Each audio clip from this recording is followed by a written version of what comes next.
풍선자 수학일 129번 문제입니다. 129번 문제의 최대 최소 유형은 일단 여러분이 그 수학 하 명제단원에서 절대부등식 쪽에서 배웠던 산술기하 평균이 반드시 필요해요. 이 루트 a, b라는 이 산술기하 평균이 기억나시겠죠? 자, 이걸 쓰기 위한 조건은 반드시 a와 b는 모두 양수 0보다 커야 되고요. 그리고 등호의 성립 조건은 이거는 A와 B가 같을 때만 등호가 성립을 해요. 그러니까 등호가 성립을 한다라는 부분은 요걸 말하는 거겠죠.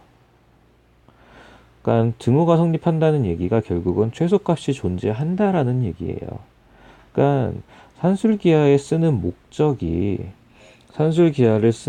목적이 합에 대한 최소값을 구하거나 아니면 곱에 대한 최대값을 구하는 건데, 최소를 구하든 최대를 구하든 결국은 저 등호가 성립을 해야 되거든요. 이 등호가 성립을 해야지만이 최소든 최대든 구할 수 있는 건데, 그게 성립을 한다는 얘기는 주어진 A와 B가 같을 때만 최소값 또는 최대값을 갖게 되는 거예요. 산술기하는 반드시 좀 여기서 정확하게 다시 한번 기억을 해주셔야 되고요. 그러면은 지수함수 문제에서 왜 산술기하가 나오는 거냐면 앞선 125번 문제에서도 마찬가지였는데요. 지수함수 같은 경우는 기본적으로 치역이 0보다 큽니다. 별말이 없어도 A가 1보다 크다 작다가 중요한 게 아니라 별말이 없어도 치역은 0보다 클 거예요.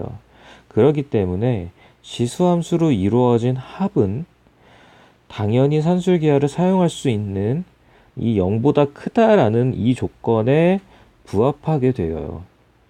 그래서 형태에 따라서 산술기하가 문제가 자꾸 나오게 되는 이유예요. 물론 로그함수 같은 경우도 범위를 제한하거나 다른 조건들이 붙으면은 산술기하가 나오기도 합니다.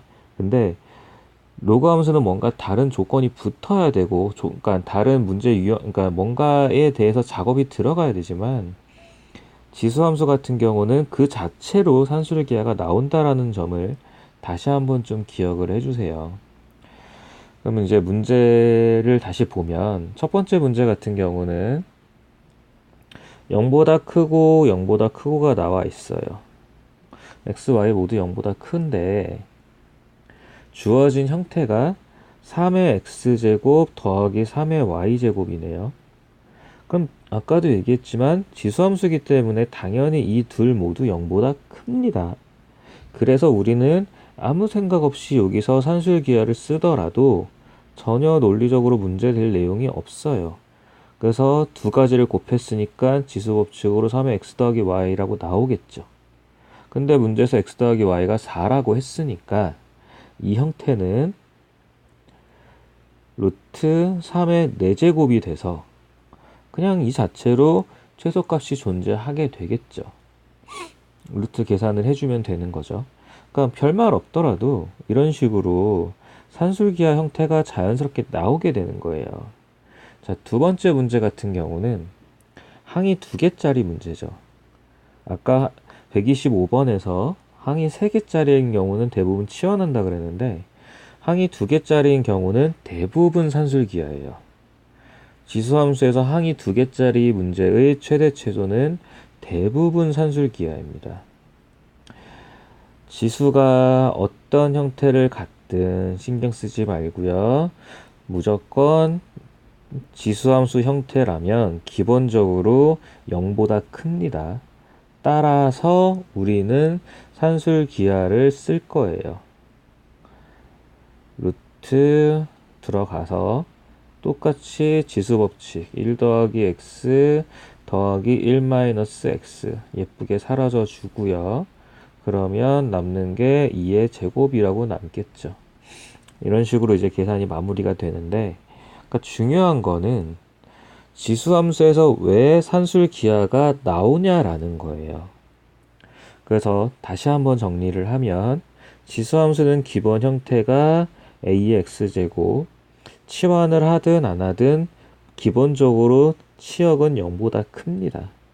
0보다 큰 치역을 갖기 때문에 산술기하 조건을 만족한다라는 거죠. 산술기하의 조건은 두 형태 모두 0보다 크고 그 다음에 둘이 같을 때 등호가 성립합니다. 라는 이 조건인데 지수함수 자체가 0보다 크다라는 조건을 기본적으로 깔고 가기 때문에 산술기하는 자연스럽게 나오게 될 수밖에 없고요. 특히 언제요? 항이 2개짜리일 때 최대 최소면 산술기하가 굉장히 많이 쓰일 거예요. 이렇게 해서 125번, 127번 지수함수의 최대 최소에 대한 얘기를 다뤄봤는데요. 가장 대표적인 유형들이에요. 항이 3개짜리 치환하거나 아니면 이렇게 항이 2개짜리 산술기하를 사용하는 거. 이 두 가지는 반드시 연습이 되어 있어야 되고 계산 과정에서도 분명히 실수 없이 잘 마무리되기를 부탁드립니다. 129번도 여기서 마무리하겠습니다.